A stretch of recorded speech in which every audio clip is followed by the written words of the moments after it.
नमस्कार, आप सभी का स्वागत है icon steel presence build icon इस प्लेटफॉर्म में। हम लोग यहाँ नासिक में और मेरे साथ है सीनियर इंजीनियर सीडी पटेल जी। और उनका पूरा नाम है चिमन भाई पटेल, लेकिन वो सीडी पटेल नाम से बहुत यहाँ पे फेमस है। तो उनके बारे में यही कहना चाहूँगा, उन्होंने 2-2.5 हज़ार से ज़्यादा प्रोजेक्ट किए हैं। 1983 से वो इस फील्ड में बहुत अच्छा, बहुत उम्दा काम कर रहे हैं। तो आज तक का उनका सफ़र कैसा रहा, उनका इस फील्ड से लेकर उनको क्या एक्सपीरियंस है, इन सब के बारे में उनके साथ बातें करेंगे बिल्ड आइकॉन इस प्लेटफॉर्म के ऊपर।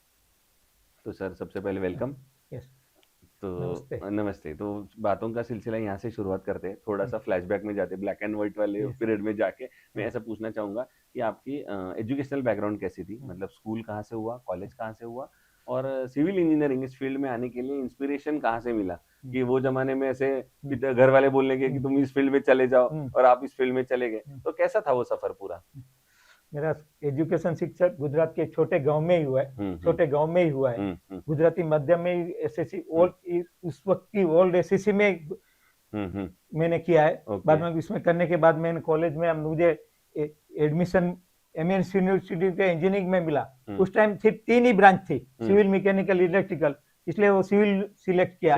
और ऊपर वजह सजेशन करने वाले पिताजी को भी इतना नॉलेज, पिताजी का खेडूत था, इसलिए उनको भी मालूम नहीं था कि जो वो मैं पैसा देता हूँ, तुझे जो पढ़ना है पढ़। लोगों को पूछ से मैं ये लाइन में आया। आ गए, ठीक है, चलो। तो ये लाइन में तो आप आ गए, उसके बाद का फिर सफर कैसा रहा? क्योंकि यहाँ तक तो जनरली मतलब पढ़ाई हो जाती है, लेकिन आगे फिर एक स्ट्रगल आ जाता है कि कहाँ काम करे, कहाँ एक्सपीरियंस ले, और तो आगे की आपका सफर कैसा रहा? तो उस बार 1983 में मैं बी पास किया। तो उस टाइम से नर्मदा डैम में नवीन भर्ती हो रही थी। तो उसमें मुझे भी डायरेक्ट गवर्नमेंट में अपॉइंटमेंट मिल गया। पर वो जिला पंचायत में मिला, छोटा प्रोजेक्ट में मिला। तो 3-4 साल उधर काम किया। उधर बाद गुजरात में अच्छा हुआ है, स्केर्सिटी आए, तो उसमें सब छोटे छोटे प्रोजेक्ट ही करना पड़ता था। इसलिए उसमें मुझे लगा कि इसमें अपना का डेवलपमेंट नहीं रहा। तो ये 4 साल के बाद मैंने वो छोड़ दिया। और मेरे एक दोस्त के पिताजी ने दमोह मध्य प्रदेश में एक सीमेंट प्लांट में बड़ा कॉन्ट्रैक्ट रखा।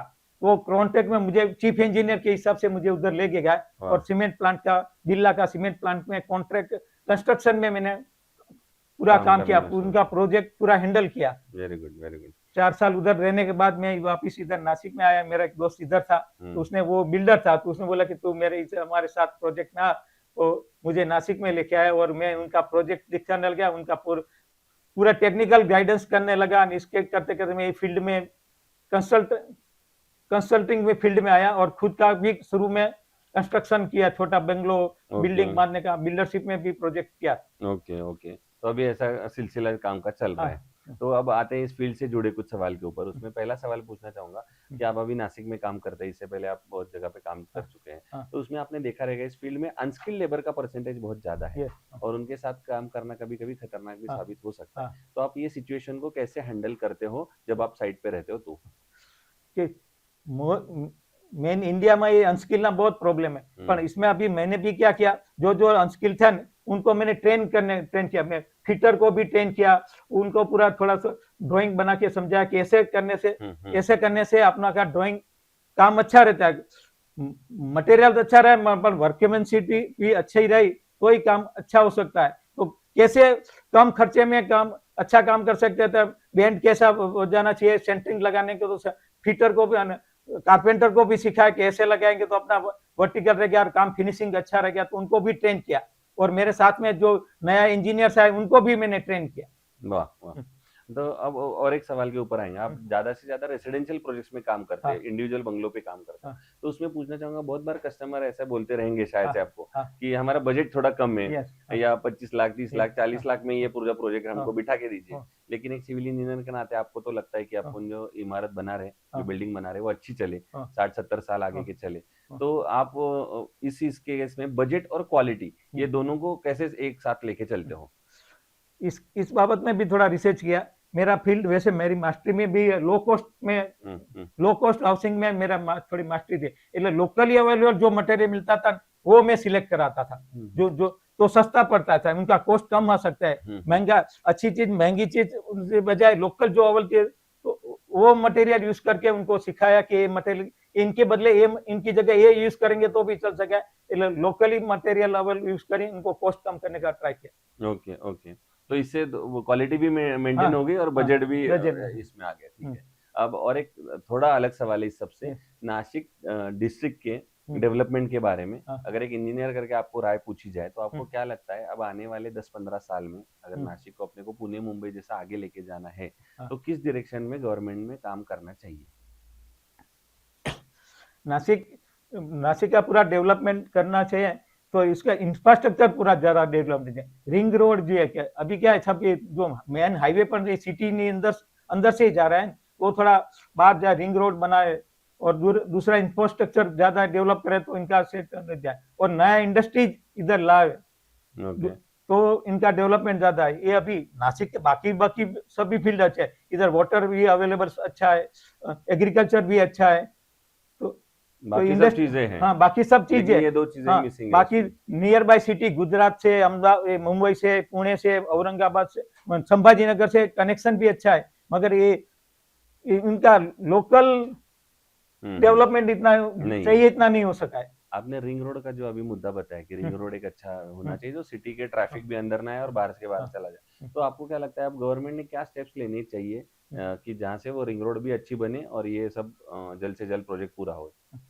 अभी 2027 में कुंभ मेला इधर आ रहा है, बराबर, तो इस इनकी वजह से गवर्नमेंट भी अभी रिंग रोड का प्लानिंग कर रहा है, तो आउटर एरिया में पूरा रहा है, तो ये क्या पूरा आउटर का जो बाहर का ट्रैफिक आती है, ट्रक जो आती है वो बाहर से निकल जाए और उधर का डेवलपमेंट भी चांस अच्छा है। जोन सी जिस सिटी में रिंग रोड बना है ना, उधर डेवलपमेंट बहुत अच्छा हुआ है। ओके, आज तक आपने 2500 से ज्यादा प्रोजेक्ट पे काम किया है, तो उसमें से एक ही प्रोजेक्ट ऐसा कौन सा चुनेंगे जो आपका आइकॉनिक प्रोजेक्ट हो, जो हमेशा आपके साथ यादों में रहेगा? नासिक बीएपीएस स्वामीनारायण मंदिर का कंसल्टिंग मैंने किया, उनके टीम के साथ में था, तो उसमें मुझे करने के बहुत मजा आया। उनके पूरा बेसमेंट में भी उनका फाउंडेशन भी इतना मिट्टी सॉइल था, नदी के किनारे पे था, तो पूरा इस हिसाब से उनका फाउंडेशन बनाना पड़ा। उसके बाद में भी पत्थर का वर्क था और 1000 साल के आयु के इनका नक्की करके किया, तो इस हिसाब से ना जो बाकी का जो पत्थर का वर्क तो आयु 1000 रख सकता है, आरसीसी में भी इतना ऐसी डिजाइन किया कि जो लॉन्ग लाइफ बनी सके, ऐसा किया। ओके ओके, दूसरा एक अच्छे स्टील में क्या क्वालिटीज होने चाहिए ऐसा आपको लगता है? अच्छी स्टील में तो यूनिफॉर्म वेट चाहिए, जितना पूरा डायमेंटेड जो वेट आए चाहे नहीं चाहिए, इनका इलोमिनेशन अच्छा चाहिए, बेंडिंग और प्रॉपर होना चाहिए। ओके ओके, आइकॉन स्टील आपने कभी इससे पहले यूज किया है कोई प्रोजेक्ट पे? नहीं, अभी तक नहीं, ठीक है। और अब आखिरी सवाल, इस फील्ड में जो अब नए बच्चे आ रहे हैं, जो नए जूनियर्स आ रहे हैं, तो उनको आप क्या सलाह दोगे? आपके जैसे बेटे की उम्र के भी बहुत अब लोग आते रहेंगे, उनको क्या सलाह देते हो आप इस फील्ड में अगर आपके जैसा उनको आगे बढ़ना है तो?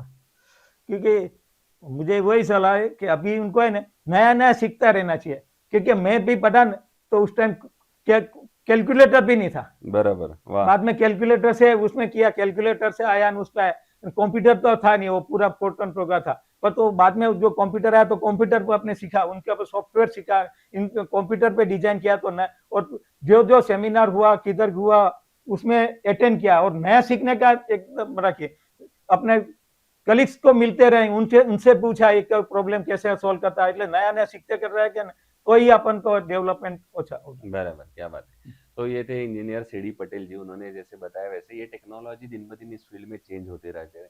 वो एक जमाना था जब पेंसिल और पेपर से हम लोग प्लान निकालने के, और आज एक दिन है कि हम लोग एआई तक पहुंचे कि एआई से प्लान बन सकता है। तो अगर ये फील्ड में आगे बढ़ना है और आगे चलना है तो उसके साथ टेक्नोलॉजी के साथ आगे बढ़ना चाहिए, तो आप इस फील्ड में जरूर कामयाब हो सकेंगे। सर बहुत बहुत शुक्रिया, आप हमारे साथ जुड़े। आने वाले फ्यूचर में भी अच्छे अच्छे आइकॉनिक प्रोजेक्ट आपके हाथों से बने, यही आइकॉन स्टील की तरफ से ढेर सारी शुभकामनाएं। आपका खूब खूब धन्यवाद, मुझे इसमें बुलाया, मेरा भी अभिप्राय लिया, अब इस बदल आपका खूब खूब आभार।